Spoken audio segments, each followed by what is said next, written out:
பிரசித்தி பெற்ற திருச்சி சமயபுரம் மாரியம்மன் கோவிலில் பூச்சொரிதல் விழா கோலாகலமாக தொடங்கியிருக்கிறது. அதன் நேரடி காட்சிகளை தற்போது பார்க்கலாம்.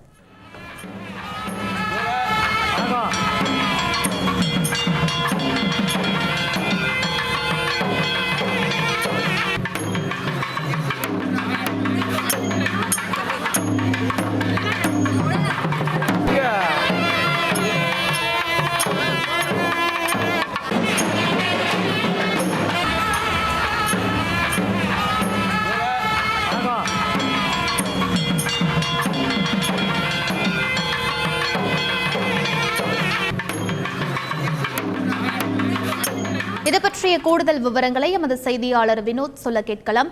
வணக்கம் வினோத், இந்த விழாவின் சிறப்பம்சங்கள் என்ன? பக்தர்களின் வருகையை முன்னிட்டு என்ன மாதிரியான சிறப்பான ஏற்பாடுகள் அங்கு செய்யப்பட்டிருக்கு? முழு விவரங்கள் என்ன?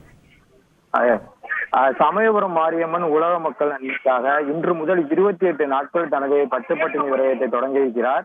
அதாவது மாசி மாதம் கடைசி ஞாயிற்றுக்கிழமை முதல் பங்குனி மாதம் கடைசி ஞாயிற்றுக்கிழமை வரை உலக மக்கள் நன்மைக்காக சமயபுரம் மாரியம்மன் பச்சை பட்டினி விரதம் மேற்கொள்வது ஐதீகமாக இருந்து வருகிறது. அவ்வாறு தொடர்ந்து 28 நாட்கள் பச்சை பட்டினி விரதம் மேற்கொள்ளும் அம்மனுக்கு தளிகை நெய்வேத்தியம் படைக்கப்படாமல் அதற்கு பதிலாக இளநீர் கரும்புச்சாறு துள்ளு மாவு போன்றவை மட்டுமே அம்மனுக்கு பிரசாதமாக படைக்கப்படுவது வழக்கம். இது போன்று தன்னைத்தானே வருத்தி கொண்டு பச்சை பட்டினி விரதம் மேற்கொள்ளும் அம்மன் மிகவும் உக்கிரமாக இருப்பார் என்பதால் அம்மனை குளிர்விக்கும் வகையில் பல்வேறு வகையான பூக்களால் அம்மனுக்கு அபிஷேகம் செய்யப்பட்டு பூச்செறிதல் விழா நடைபெறுவது வழக்கம். அந்த வகையில் இந்த ஆண்டுக்கான பூச்சொரிதல் விழா இன்று வெகு விமர்சையாக தொடங்கி இருக்கிறது. இதனை முன்னிட்டு இன்று காலை விக்னேஸ்வர பூஜை, புண்ணியாவஜனம் உள்ளிட்ட பல்வேறு பூஜைகள் நடைபெற்றன.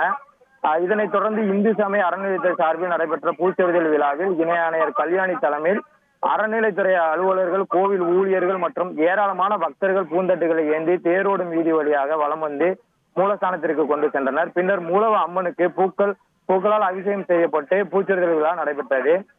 முதல் பூச்சொரிதல் விழாவின் போது யானை மூலம் அம்மனுக்கு பூந்தட்டுகள் எடுத்து சென்று பிரம்மாண்டமாக பூச்சொரிதல் விழா நடைபெறுவது வழக்கமாக இருந்து வந்த நிலையில தற்போது யானை மூலம் பூந்தட்டுகள் எடுத்து செல்லாமல் இந்த பூச்சொரிதல் விழா சாதாரணமாகவே நடந்திருக்கிறது.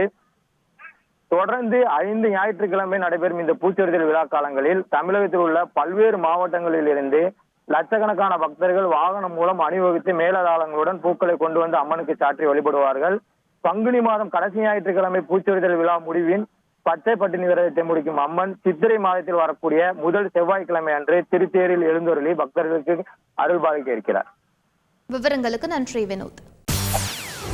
செய்திகளை உடனுக்குடன் தெரிந்து கொள்ள உடனே சப்ஸ்கிரைப் பண்ணுங்க.